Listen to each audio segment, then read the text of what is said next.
E vamos retomar a nossa leitura.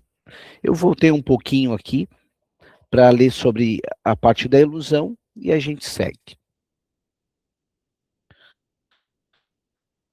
A ilusão e o valor da ilusão.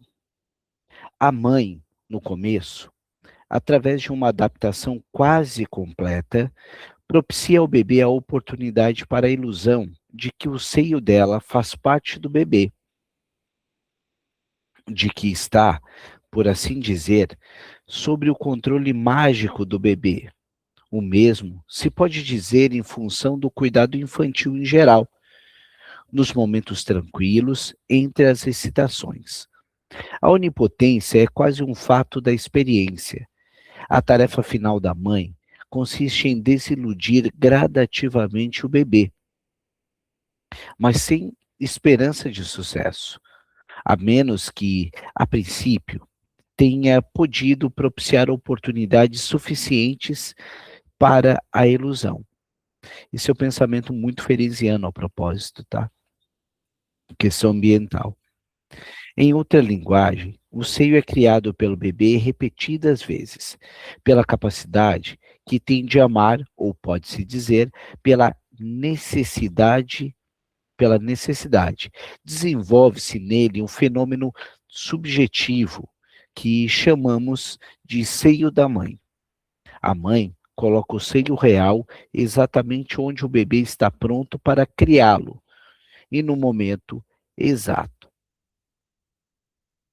Desde o nascimento, portanto, o ser humano está envolvido com o problema da relação entre aquilo que é objetivamente percebido e aquilo que é subjetivamente concebido, e, na solução desse problema, não existe saúde para o ser humano que não tenha sido iniciado suficientemente bem pela mãe.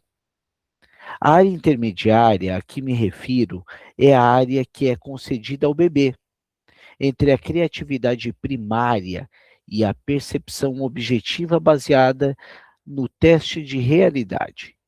O fenômeno, os fenômenos transacionais representam os primeiros estádios do uso da ilusão, sem os quais não existe, para o ser humano, significado da ideia de uma relação com um objeto que é por outros percebido como externo a esse ser. A ideia ilustrada na figura 1, deixa eu ver se está abaixo ou se está acima. Abaixo. Voltamos. A ideia ilustrada na figura 1 é a seguinte: em algum ponto teórico, no começo do desenvolvimento de todo o indivíduo humano, o bebê, em determinado ambiente, proporcionado pela mãe, é capaz de conceber a ideia de algo que atenderia à crescente necessidade que se origina da tensão instintual. Não se pode dizer que o bebê saiba de saída o que deve ser criado. Nesse ponto do tempo, a mãe se apresenta da maneira comum. Ela dá o seio e seu impulso potencial de alimentar. A adaptação da mãe às necessidades do bebê, quando suficientemente boa, dá a este a ilusão de que existe uma realidade externa correspondente à sua própria capacidade de criar. Em outras palavras, ocorre uma sobreposição entre o que a mãe supre e o que a criança poderia conceber. Só vamos ler aqui o adendo 4. Incluo toda a técnica da maternagem quando se diz o primeiro objeto é o seio. A palavra seio é utilizada, acredito, para representar tanto a técnica da maternagem quanto o seio físico. Não, o que a gente falou da outra vez, o uso do objeto. Não é impossível para uma mãe ser suficientemente boa, a minha maneira de expressá-lo, com uma mamadeira para a alimentação real. Né? Ou seja, o seio não é propriamente o seio físico, mas pode ser também a mamadeira.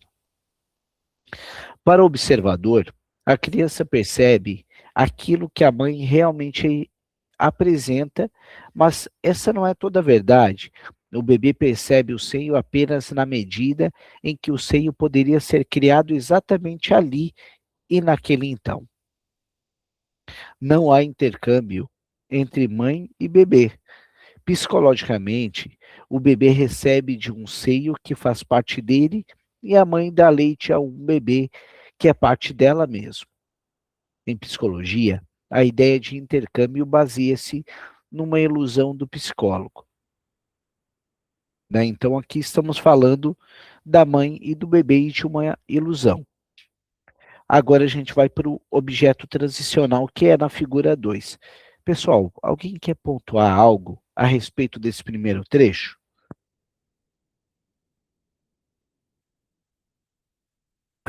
Não? Então, eu sigo mais um pouco, afinal falamos na última semana.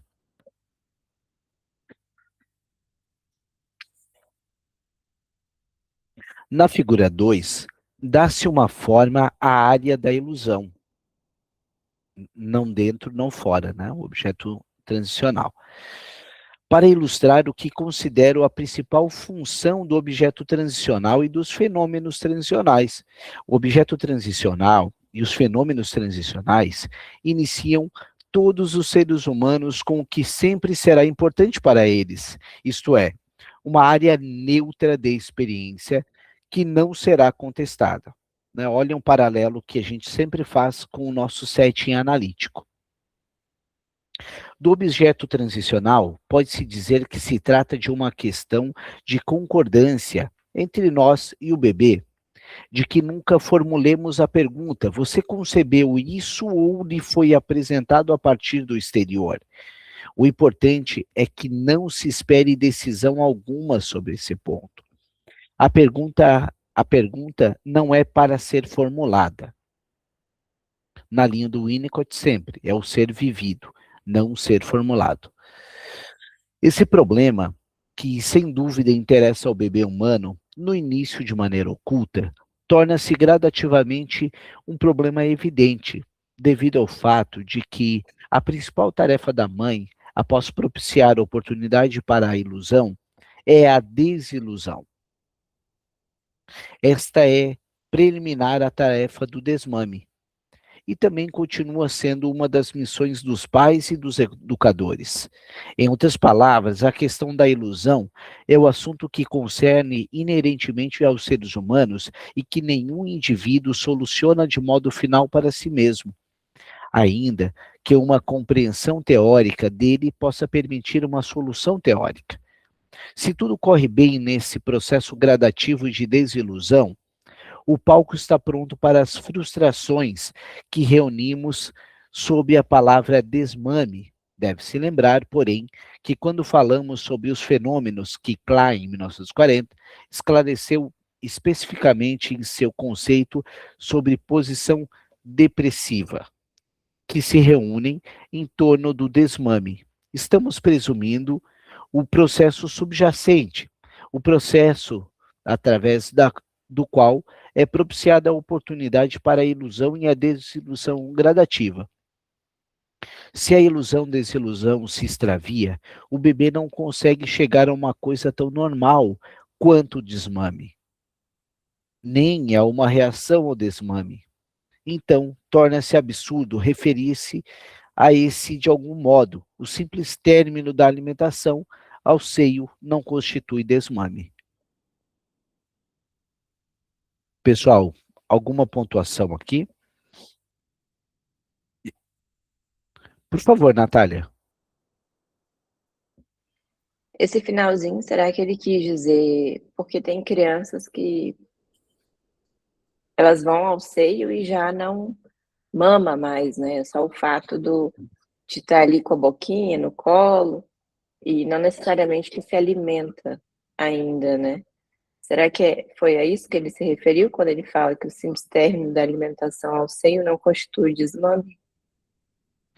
Eu tô tendo, é que eu tô vendo, pelo menos a leitura que eu tô procurando fazer, eu tô indo para aquela questão da frustração, de pegar e deixar, sabe, de não querer atender a todas as necessidades.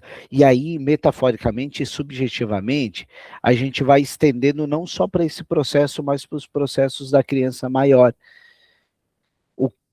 Qual é o raciocínio que eu estou fazendo? né? Eu estou partindo da lógica da mãe, não do bebê. Daquela mãe que quer atender o tempo todo, né? Então, aquela mãe que, de certa forma, deixa o bebê um pouco de lado, que frustra, né? Partindo do pressuposto, lembra da Mother Good Enough, né? A mãe que dá para o gasto. Essa é a lógica que eu estou pensando essa questão assim. Eu não estou pensando propriamente no bebê, eu estou pensando na mãe, né? Como tu formulou? Como tu imagina? Vamos pensar juntos aqui. Porque quando ele fala que o término da alimentação, né, o seio não serve mais como alimento, não constitui como desmame. Aí eu lembrei disso, porque tem até crianças um pouco mais velhas, né, que a mãe continua oferecendo peito, e a gente sabe que aí, no caso, já não é mais para alimentação, é mais por um apego, assim, talvez essa criança, não sei, aí eu tô chutando, né, pode não ter um objeto transicional, e a mãe ainda continua sendo, e ela tem que estar ali pelo seio, entendeu? Eu, eu Mas eu tinha visto mais pelo lado do bebê e não da mãe. Eu pressuponho nesse caso que, pelo que tu me conta e a gente leu, né, esse desmame não sendo só o da questão alimentícia, né, não é só, mas pelo que eu entendi, tá? A questão de, o bebê chorou, eu vou pegar no colo. Né? Então, eu imagino que é dessa questão, desmame de uma forma ampla, que não é só a questão da alimentação, mas essa questão do colo intrusivo, de, e aí talvez aí é interessante que eu lembrei do caso da Margaret Mahler, que o próprio, Margaret Mahler não, Margaret Little, Margaret Little, da Little, que ele fala que a mãe dela era uma mãe intrusiva, que estava sempre protegendo, botava um monte de, chegava a fazer aqueles saquinhos de bebê que não dava espontaneidade na criança, né? Pelo menos eu entendi dessa forma. Algum colega entendeu diferente? Não? Então vamos.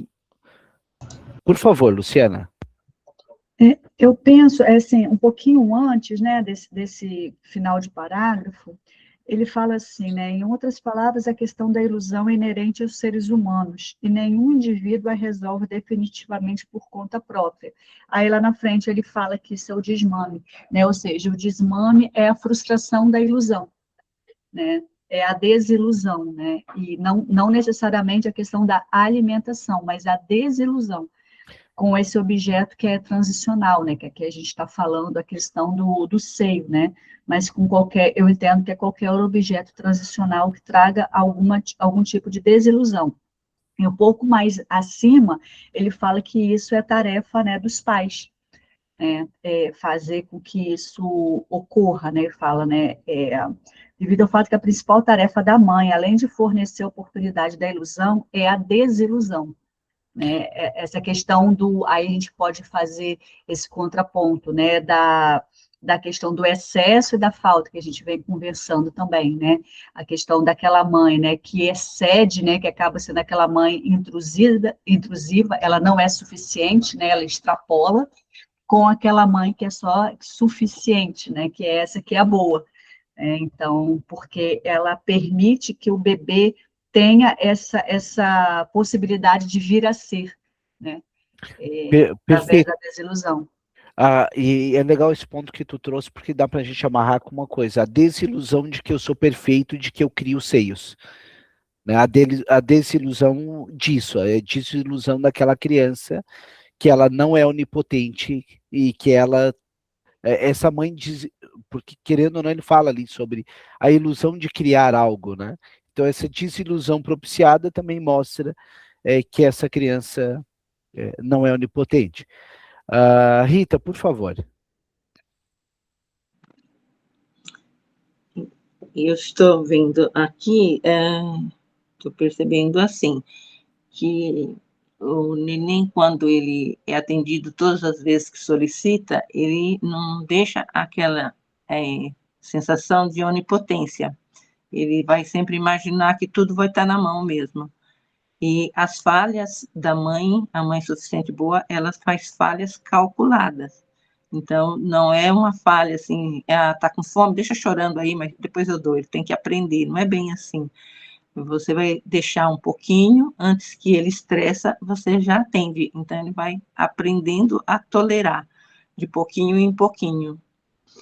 Sim, uma desilusão não desamparo, né? Não desamparo, né?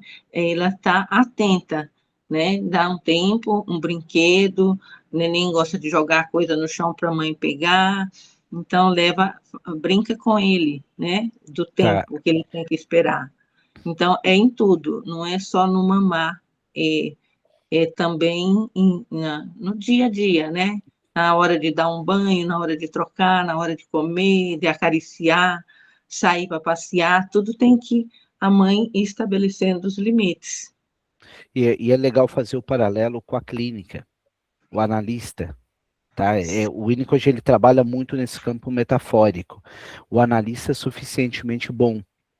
Ele vai Sim. desiludir o seu analisando. Ele não é aquela figura perfeita que nunca falha.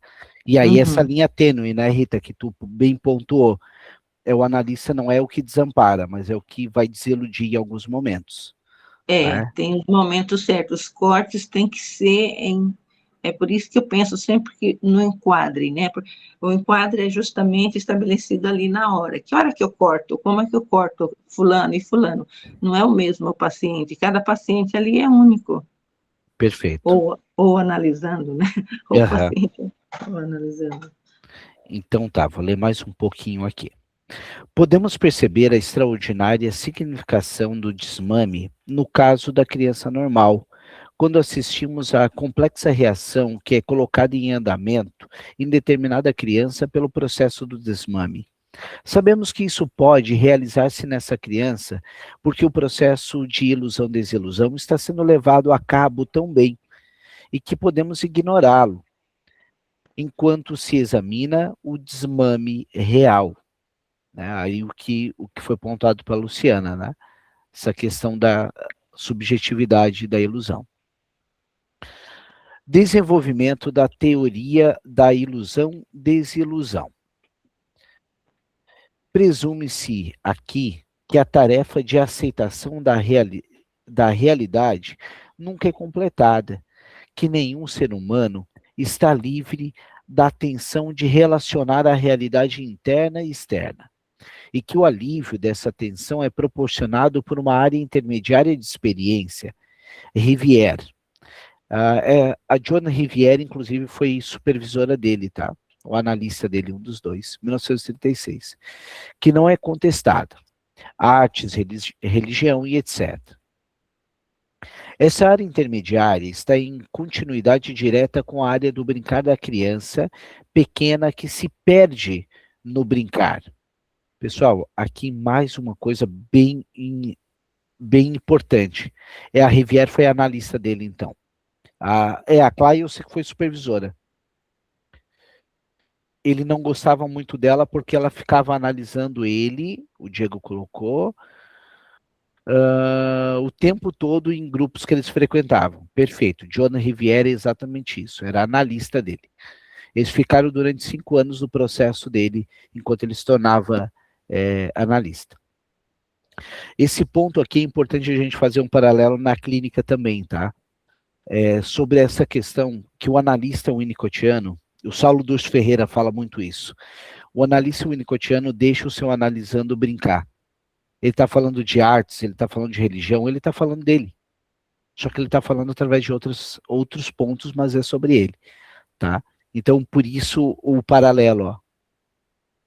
Área intermediária direta da área do brincar da criança pequena que se perde nesse brincar. O perde entre aspas, né? Tiago, por obséquio. Bom dia, bom dia. Só vou fazer um adendo aqui, que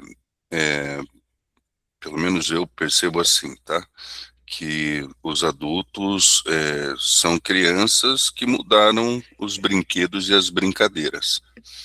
Então, muitas vezes, quando a gente vê, sei lá, analisando ou falando sobre política, ele está brincando ali, de certa forma. Então a gente pode não ficar tão preocupado que a pessoa não está falando. Está passando um avião aqui, não sei se vai interferir. Não ficar tão preocupado se a pessoa está falando só sobre um assunto determinado, porque esse assunto determinado é o brincar dele. Só isso. Perfeito, Thiago. Não, compactuo com a tua ideia e acho que esse é um ponto bem relevante para a gente pensar assim, né? Não ficar forçando aquela questão para voltar o tempo inteiro no assunto. Às vezes a pessoa precisa elaborar de outra forma, ela está procurando outras formas para falar a mesma coisa.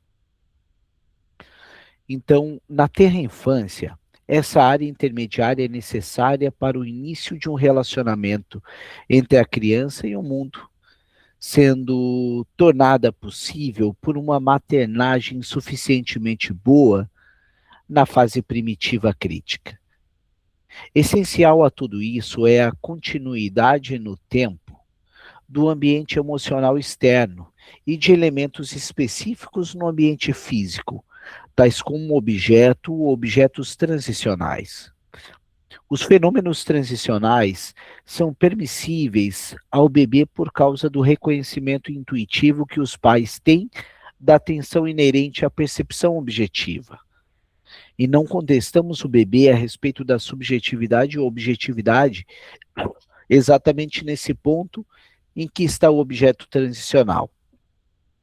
Se um adulto nos reivindicar a aceitação da objetividade de seus fenômenos subjetivos, discerniremos ou diagnosticaremos nele loucura. Se, contudo, o adulto consegue extrair prazer da área pessoal intermediária sem fazer reivindicações, podemos então reconhecer nossas próprias e correspondentes áreas intermediárias, sendo que nos apraz descobrir certo grau de sobreposição, isto é, de experiência comum entre membros de um grupo de arte, na religião ou na filosofia. É legal trazer aqui, pessoal, para a gente pensar, por exemplo, o Eric Berne, que ele fala muito sobre essa questão relacional, e ele diz que jogos, artes, também são uma forma de triagem social. Ou seja, nas entrevistas preliminares, a gente fala muito sobre isso na supervisão, o quanto é importante falar sobre o grupo sociocultural do nosso analisando, porque através desses amigos também ele vai estar falando dele, né? Esse é um ponto, o brincar junto, inclusive. Agora eu vou ler o resumo, depois a gente conversa a respeito, porque certamente tem uma conclusão sobre tudo. Resumo. Chama-se a atenção para o rico campo de observação proporcionado pelas experiências mais primitivas do bebê sadio, tal como se exprimem principalmente na relação com a primeira possessão. Essa primeira possessão está relacionada retroativamente no tempo com os fenômenos autoeróticos, prazer no próprio corpo para dar conta da angústia. E ao sugar o punho, o polegar, e também para frente ao primeiro animal ou boneco macios e aos brinquedos duros. Relaciona-se tanto com o objeto externo, seio da mãe, quanto com os objetos internos, seio magicamente introjetado, mas é diferente deles, aquilo que nós falamos do objeto do que fica entre, o que depois o Thomas Ogden chama de terceiro analítico. Os objetos transicionais e os fenômenos transicionais pertencem ao domínio da ilusão que está na base do início da experiência.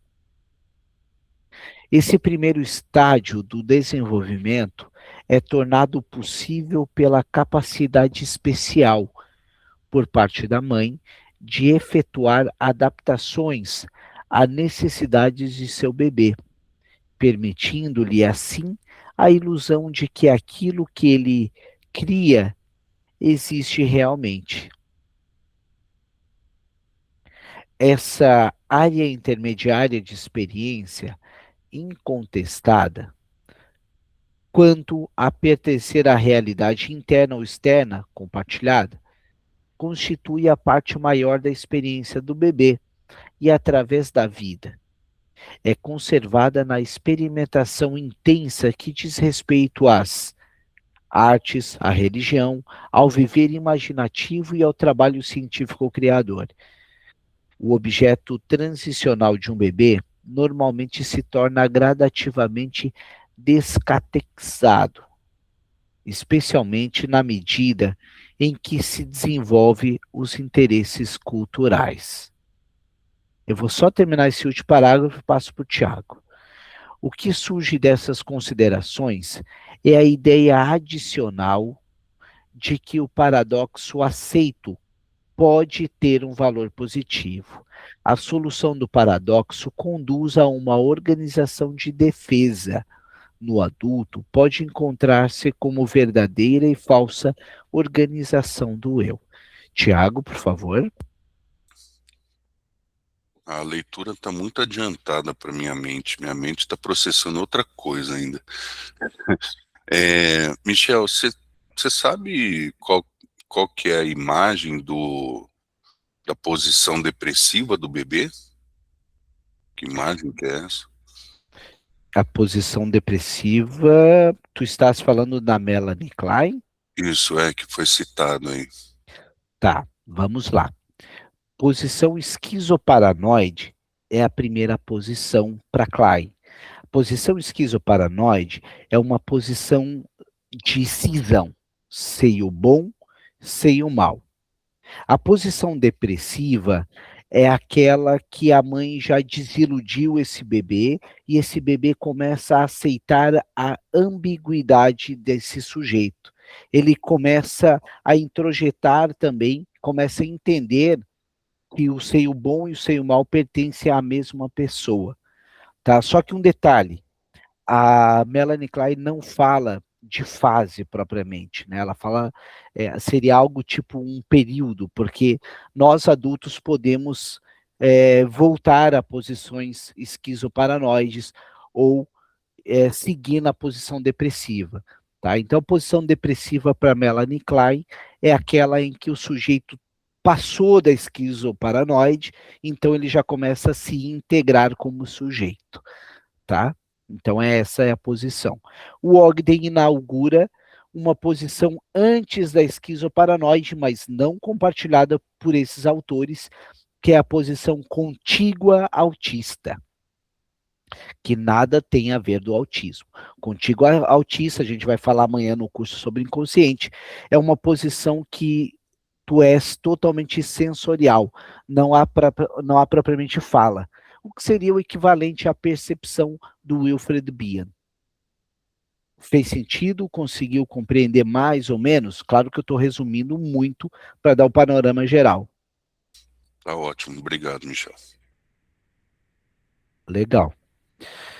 Pessoal, então vimos aqui nesse primeiro trecho basicamente sobre o objeto transicional, né? Foi isso que nós falamos aqui, entendendo que o objeto transicional não é algo dentro, não é algo fora, mas é algo entre e algo subjetivo, ok? Pelo menos até aqui é o resumo do resumo que eu vi. Algum colega quer compartilhar sobre esse trecho aqui? Algum insight que teve? Não? Luciana, por favor.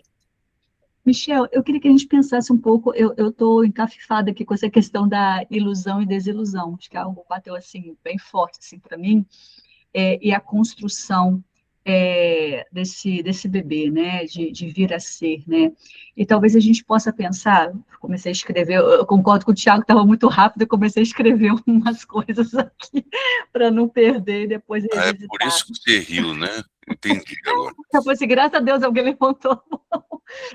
E aí, a ideia aqui da importância dessa ilusão, fazendo um paralelo com a importância do sonhar, né? E aí, estou levando para a vida adulta, estou levando para a clínica de adultos, tá? Muitas vezes a gente percebe isso, né? As pessoas sem presença, as pessoas só no modo automático, né? No autômato, né, lá do Lacan, sem presença, né? E quanto essa possibilidade da gente revisitar, né?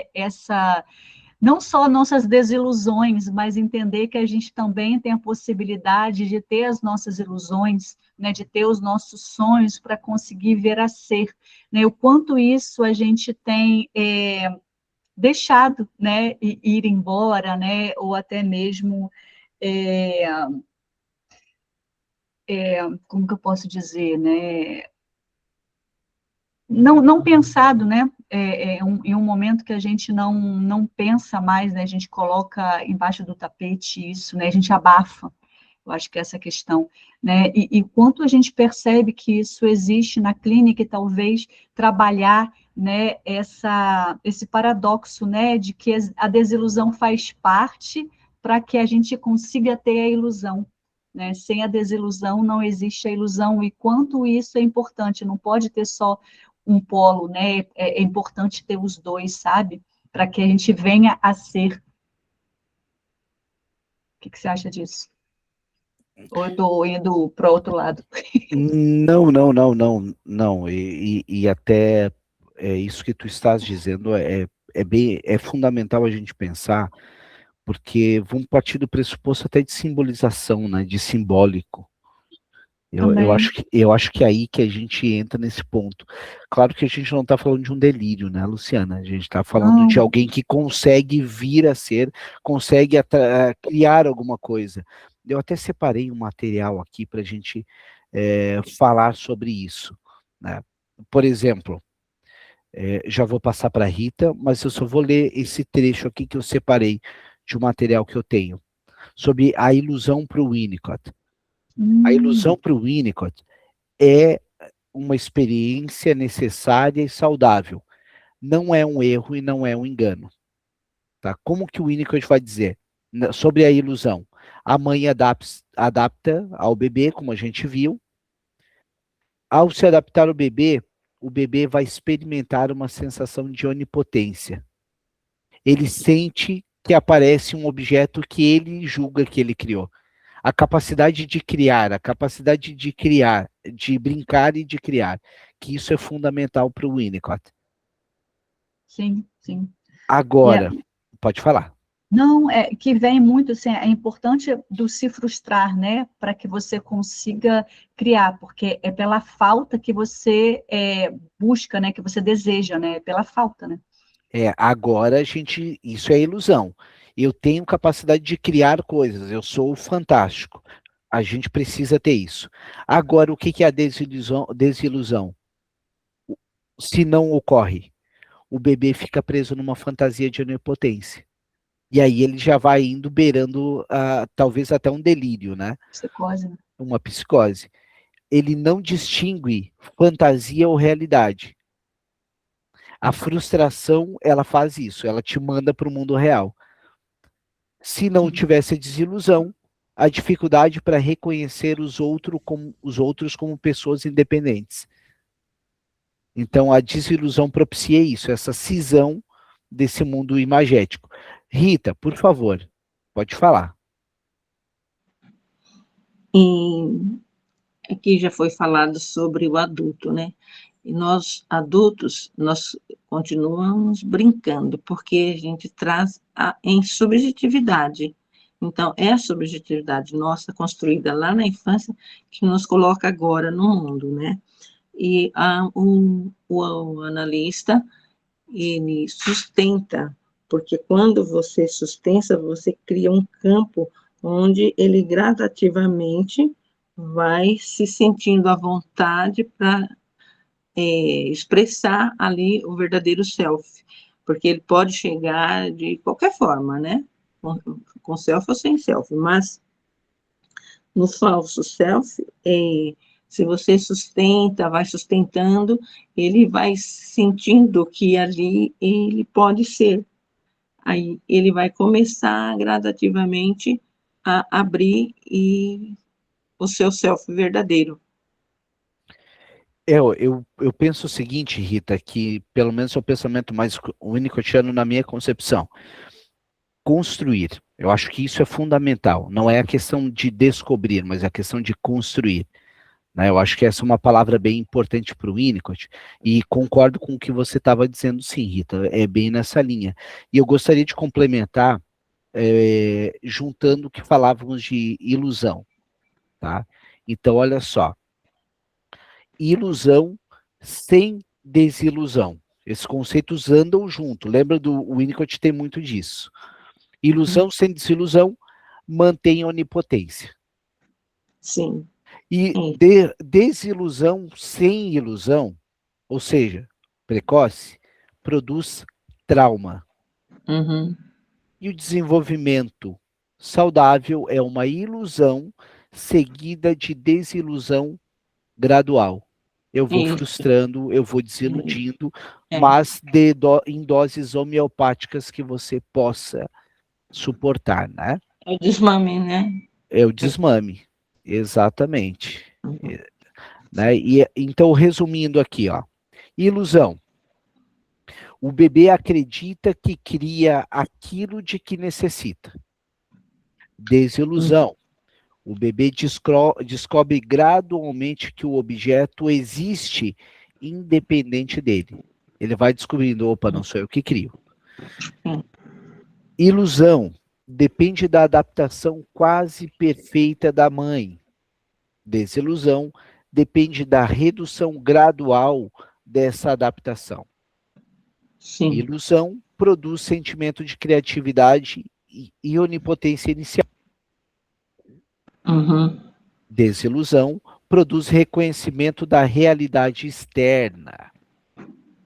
E, para finalizar, a ilusão é necessário para um bom começo da vida psíquica. Desilusão é necessário para a maturação emocional dessa criança. Ok? Acho que aqui a gente já voltou mais um pouquinho à ilusão para retomar um ponto que é bem relevante e fazendo o que a gente está falando dos paralelos com a nossa clínica. Pessoal, alguém mais quer comentar alguma coisa?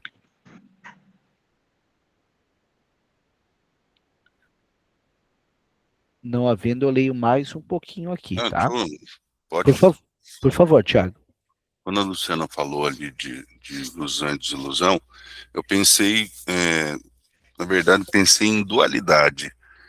E se a gente for imaginar, por exemplo, uma corda, e tem nessa corda uma ponta amarrada num bracinho do boneco, no meio, mais ou menos no meio da corda, tá? Só para ilustrar. Uma ponta está amarrada num braço, a outra ponta está amarrada no outro, e tem duas pontas nos extremos. Para a gente fazer esse bonequinho ficar em pé, né, e esse bonequinho está representando aí uma criança, para ela ficar em pé, tem que haver uma tensão dos dois polos. Então, e isso que significaria o equilíbrio suficiente para a criança. Então, a ilusão e a desilusão são importantes, não é nenhum só e nenhum. A Joana. Na escola. A Joana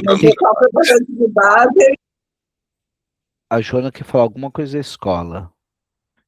Joana, o que tu quer falar da escola, Joana? Eu fechei aqui porque eu acho que foi acidental. Sim. Perfeito, então. Thiago, é bem nessa linha, né, que a gente procura trabalhar, né? Acho que faz sentido o que tu estás dizendo, sim. E aí eu vou seguir mais um pouquinho aqui falando sobre uma aplicação da teoria. Não é o objeto, naturalmente, que é transicional. Isso é o que ele falou até agora, né? Ele representa a transição do bebê de um estado em que está fundido com a mãe para um estado em que ele está em relação com ela como algo externo e separado. Quase sempre se faz referência a isso como sendo um ponto em que a criança, pelo crescimento, se liberta de um tipo narcísico de relação de objeto. Abstive-me, porém, de utilizar essa linguagem porque não estou seguro de que é isso que quero dizer. Ademais, ela exclui a ideia de dependência, tão essencial nos estádios mais primitivos, antes que a criança se tenha certificado de que pode existir algo que não faz parte dela. Psicopatologia manifestada nas áreas dos fenômenos transicionais. Tem bastante ênfase à normalidade dos fenômenos transicionais. Não obstante, existe uma psicopatologia a ser discernida no curso dos exames clínicos dos casos, como exemplo do manejo pela criança da separação e da perda. Chamo a atenção para o modo como a separação pode influenciar os fenômenos transicionais. Como se sabe, quando a mãe ou alguma outra pessoa de quem o bebê depende está ausente, não há uma modificação imediata de uma vez que o bebê possui uma lembrança ou imagem mental da mãe, ou aquilo que podemos chamar de uma representação interna dela, a qual permanece viva durante certo tempo. Se a mãe ficar longe por um período de tempo além de certo limite medido em minutos, horas ou dias, então a lembrança ou a representação interna se esmaece. À medida que isso ocorre, os fenômenos transicionais se tornam gradativamente sem sentido e o bebê não pode experimentá-los. Podemos observar o objeto sendo descatexado. Aqui é legal a gente lembrar o que o Winnicott falou logo acima, sobre os objetos, eles vão sendo deixados de lado, né? Então dá bem essa sensação do esmaecimento. Exatamente antes da perda, podemos às vezes perceber o exagero do uso de um objeto transacional como parte da negação de que haja ameaça de ele se tornar sem sentido. Para ilustrar esse aspecto da negação, fornecerei um breve exemplo clínico do uso de um cordão por um menino. Vamos só ver o que é esse cordão. Aqui foi publicado na Child Psychology and Psychiatric em 1960. Beleza, só quando foi publicado. Um menino de 7 anos de idade foi trazido ao departamento de psicologia do Hospital Infantil de Paddington Green por sua mãe e seu pai em março de 1955. Os outros 2 membros da família também vieram. Uma menina de 10 anos, que frequentava uma escola para crianças excepcionais, e outra bastante normal, de 4 anos de idade. O caso foi encaminhado pelo médico da família devido a uma série de sintomas que indicavam um distúrbio de caráter no menino. Um teste de inteligência deu um QI de 108. Para os fins dessa descrição, todos os pormenores não imediatamente pertinentes ao tema principal deste capítulo foram omitidos. Vi primeiro os pais numa longa entrevista em que forneceram um quadro claro de desenvolvimento do menino e das deformações desse desenvolvimento. Entretanto, deixaram de mencionar um pormenor importante que surgiu numa entrevista com o garoto.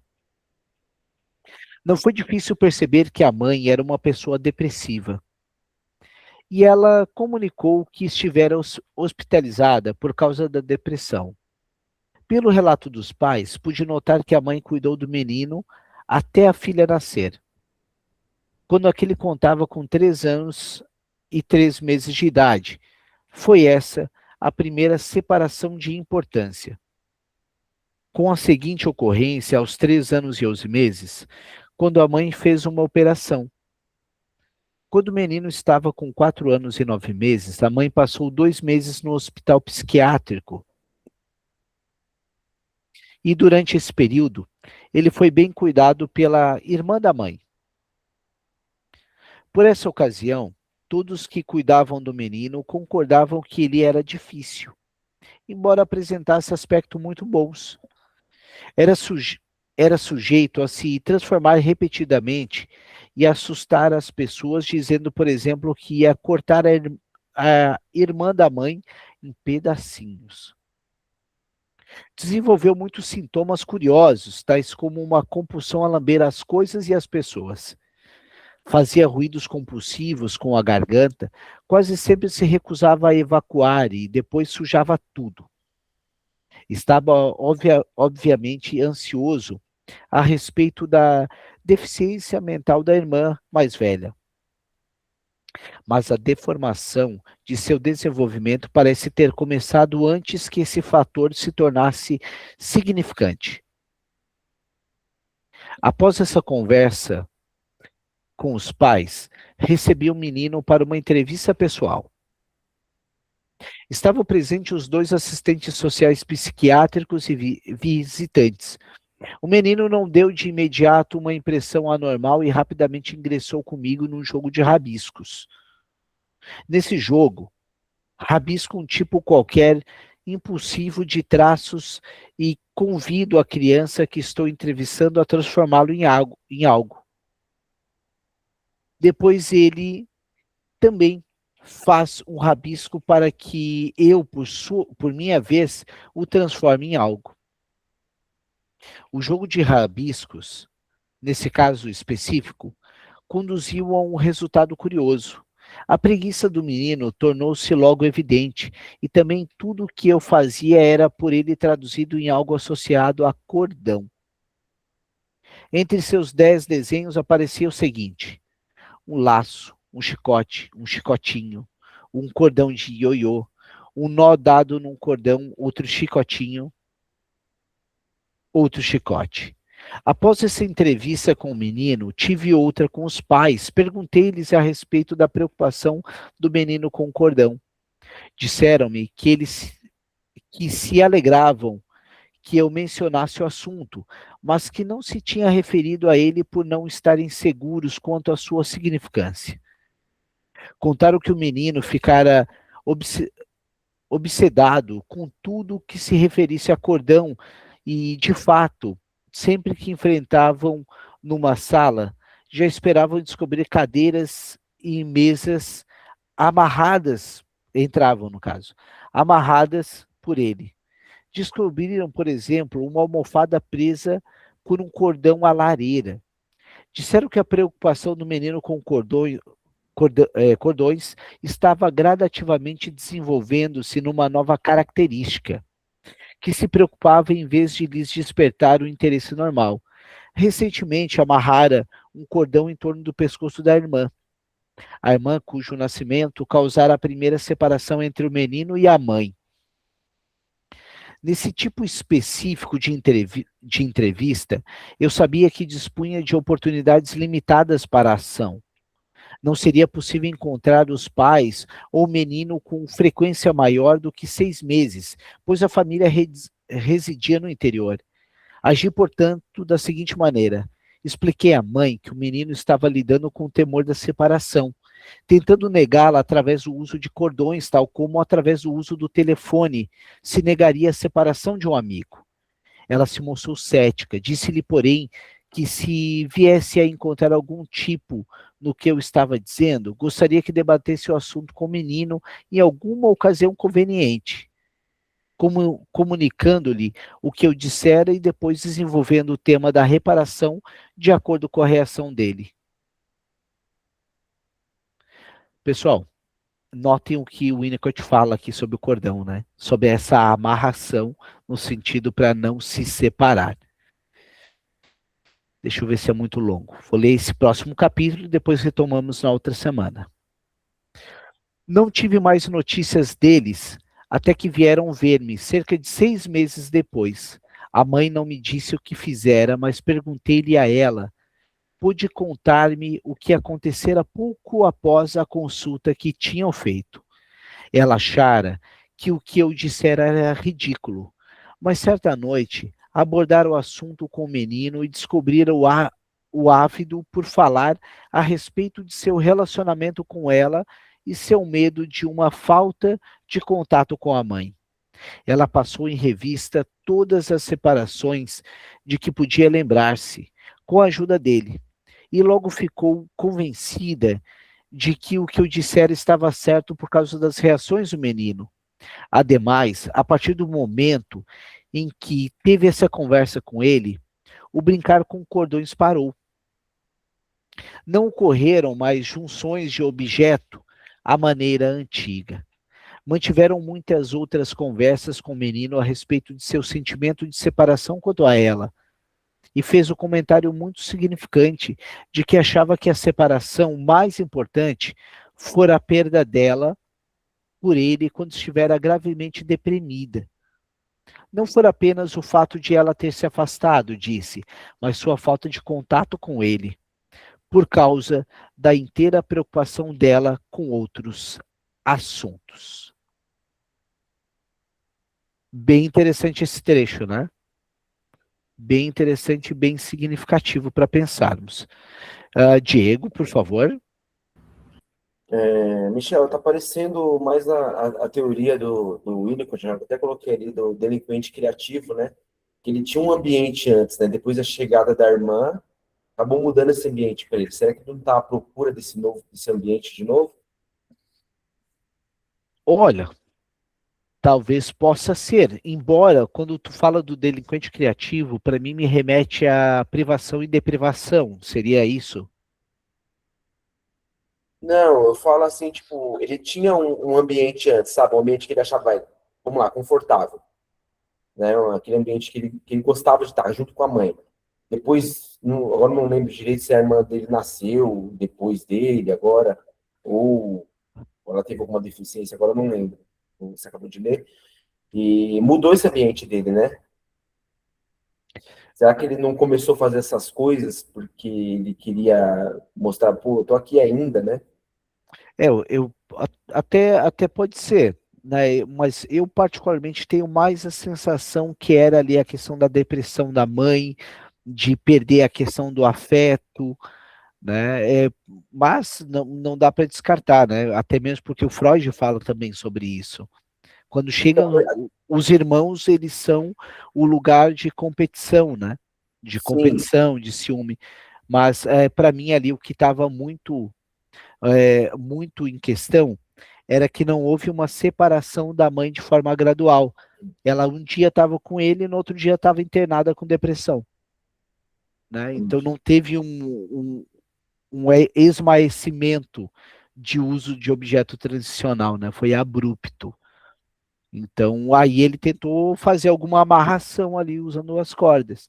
Mas, enfim. Então, a gente entra até na parte da guerra, né? Na parte da guerra, o Winnicott trabalhou com crianças assim, né? Sim. De uma forma abrupta, né? Sim, bastante. Inclusive, né, tem um trecho clássico que é aquele do sujeito eu não lembro se é uma mulher ou é um homem que chega no orfanato e diz porque as crianças não choram, e a pessoa responde, não choram porque não tem para quem chorar. Né? O olhar do outro é fundamental na nossa Constituição. Pessoal, obrigado pela parceria de hoje. Voltamos a semana que vem. Aos colegas que queiram fazer parte, que ainda não fazem, hoje, 8 da noite, a gente tem a nossa supervisão, tá? E sexta-feira também. Bom descanso a todos, ou bom trabalho, e até a próxima. Tchau, tchau.